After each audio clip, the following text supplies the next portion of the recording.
Bonjour, aujourd'hui nous sommes mercredi 10 mars. Alors aujourd'hui notre vidéo va être sur les séances de confirmation. Alors aujourd'hui, mercredi 10 mars, nous allons nous diriger donc sur La Roche-sur-Yon en Vendée. Alors on emmène deux chiennes qui sont là pour les confirmations. Alors, on a bien sûr été sur le site cedia.fr, cedia.fr, et dessus, nous avons engagé deux chiennes Boston Terrier, pâte à foin et prisme. Les deux sœurs de portée qui ont 15 mois passés. Parce que je vous rappelle que le Boston Terrier se confirme à l'âge de 15 mois, et plus de 12 mois comme on peut voir sur Internet. Alors, une fois qu'on a été sur le site de cedia.fr, on a engagé les deux chiennes. Ça nous a coûté un total de, je ne vous dis pas de bêtises, 64 €. Hop, on a imprimé les documents parce que si jamais il y a un problème entre la société Cedia qui recueille les engagements et la société canine territoriale de Vendée, au moins on peut fournir les justificatifs. Pensez-y toujours.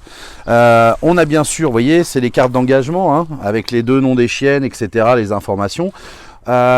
On va être jugé par monsieur Christian Karcher, donc c'est très très bien, ça fait plaisir. Il faut savoir que Christian Karcher, non seulement est juge, mais en plus c'est le président du club de race pour le Boston Terrier. Alors, ce qu'il ne faut pas oublier quand on part en séance de confirmation, les chiens, on est bien d'accord. Mais, chose importante, c'est les papiers. Donc, vous avez déjà vu les confirmations, les cartes d'exposants, etc. Mais ça ne suffit pas. Quand on va arriver là-bas, il va y avoir un contrôle vétérinaire. Donc, il ne faut pas oublier d'emmener le passeport de votre chien. Sur le passeport, il y aura certainement un vétérinaire sur place avec un secrétaire. Ils vont regarder un petit peu au niveau des vaccinations. Où est-ce que votre chien en est? Hop, voilà, voir si le chien il est à jour, etc. Sur le passeport est noté le numéro de puce électronique. Donc il y aura un contrôle de la puce électronique pour être sûr qu'il n'y a pas de magouille. Vous voyez ce que je veux dire? Eh oui, parce qu'il y a des magouilles un peu partout malheureusement. À ça, ce qu'il faudra bien sûr amener, c'est la carte ICAD pour justifier que vous êtes bien le propriétaire du chien. Ne pas l'oublier. Le certificat de naissance du chien.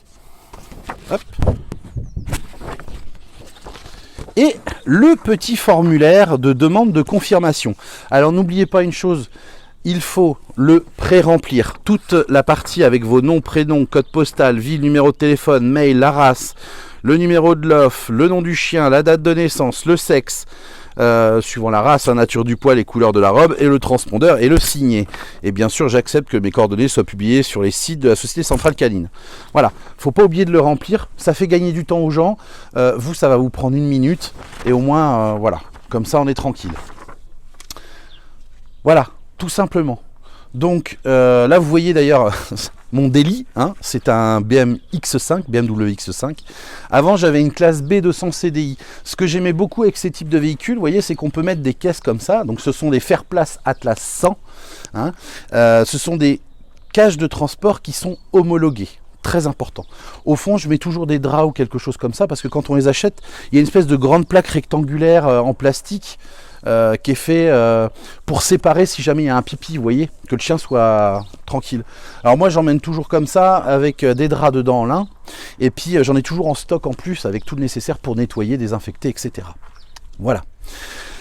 Et ben maintenant on va mettre les chiens et puis nous voilà partis pour 2 heures de route et j'espère qu'à la suite de cette vidéo, on pourra avoir la gentillesse de monsieur Christian Karcher qui nous parlera un petit peu du club de race. Je vous promets rien, je vais essayer de voir s'il est d'accord pour une interview pour nous parler et du Boston Terrier et aussi du club de race. Voilà, je vous dis à tout de suite. Alors je tenais à vous dire 2-3 petites choses que j'ai oublié de vous dire tout à l'heure. La première est sur le transport des animaux. Je vous rappelle qu'en tant que particulier, notamment, vous avez l'obligation de transporter les chiens soit attachés, soit en caisse de transport. Pour les professionnels, bon, il y a le TAV, etc. Enfin bref, je pense que les professionnels savent déjà ce qu'il en est. Pour petite compréhension, imaginez-vous, vous êtes en voiture, malheureusement vous avez un accident, et durant votre accident, si votre chien n'est pas attaché ou en caisse, il sort de la voiture, et il vient à traverser la route, et là, pas de bol. Il y a une personne qui arrive en face avec 3 enfants. Elle essaye d'esquiver le chien, et en fait, grave accident, il y a 2 enfants qui meurent. Je suis désolé de vous le dire, mais il faut comprendre une chose, c'est que vous allez payer jusqu'à la fin de vos jours. Juste par un oubli. Vous voyez, faut pas oublier, hein, comme on dit toujours, nul n'est censé ignorer la loi en France. Voilà, alors ça c'était la première chose. La deuxième chose importante consiste au niveau de l'habit.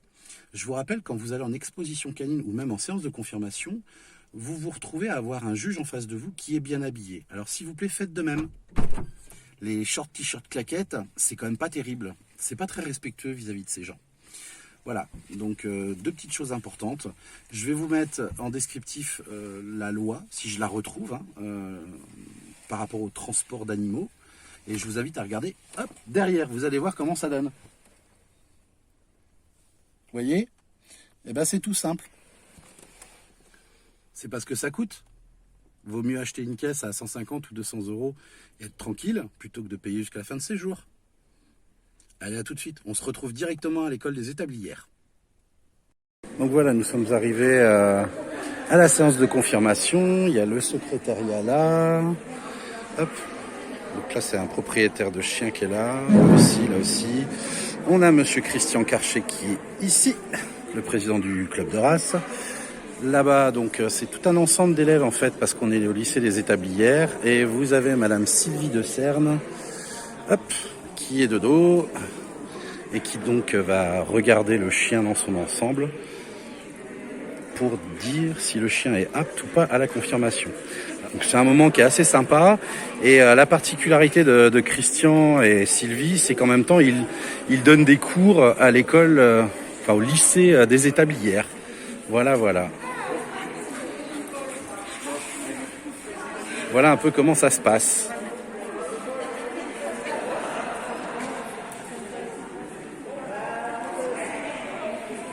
Avec, vous voyez, le chien qui va être mis hop, sur la table. Ah, c'est pas facile avec tous les enfants.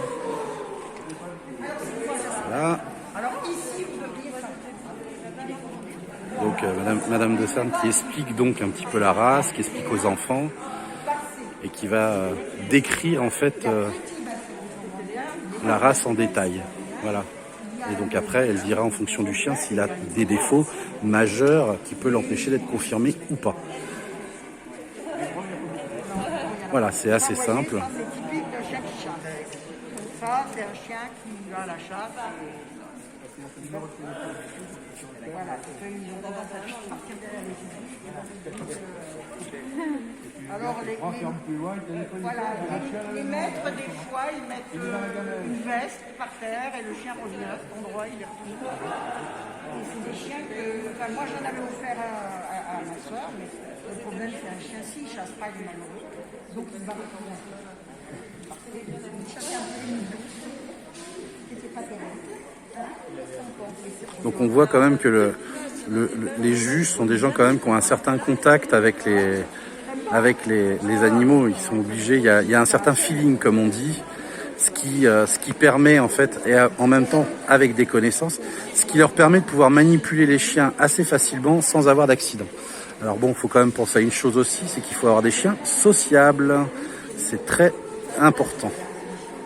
Donc là, c'est la prise de la toise pour voir la hauteur du chien au garrot. Parce que sur certaines races, on mesure le chien au garrot.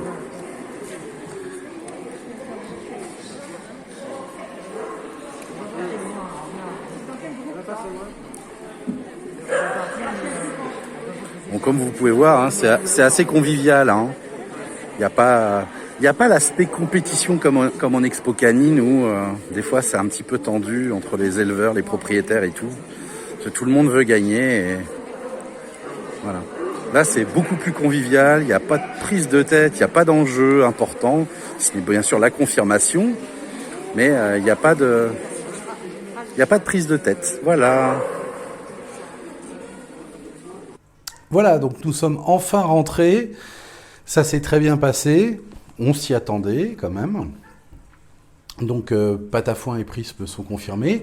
Donc, j'ai eu une agréable surprise donc, sur le certificat de naissance. Et comme ça, vous pouvez voir donc à cet emplacement. Je ne sais pas si vous voyez donc Monsieur Christian Karcher en la date d'aujourd'hui a mis que la chaîne était apte à signer, donc pas de problème. Et je vous disais dans le début de la vidéo qu'il fallait préparer le formulaire. Et en fait, ça a été assez surprenant parce que je ne m'attendais pas à ça, c'est nouveau. Et en fait, il vous édite directement le document. Donc, sur la canine de Vendée, donc la canine où Monsieur Christian Karcher est président, ils l'ont imprimé. Est-ce que pour toutes les canines, c'est le même cas? Je ne sais pas. Voilà. Et donc, et ça, donc, et pour Prisme et Patafoin. Petite surprise. Demain, la vidéo, ça sera un interview donc, de Monsieur Christian Karcher, donc, qui est juge, expert confirmateur, mais aussi président de la canine de Vendée et président du club du Boston Terrier, du Carlin et des Petits Belges, et membre du comité de la Société Centrale Canine. Voilà, donc une petite interview de lui demain. J'espère que ça vous plaira. Moi, je vous dis à demain. Et n'hésitez pas, likez, commentez, partagez. Un petit pouce bleu si ça vous fait plaisir. Si vous avez la moindre question, n'hésitez pas en commentaire. Allez, à demain. Salut!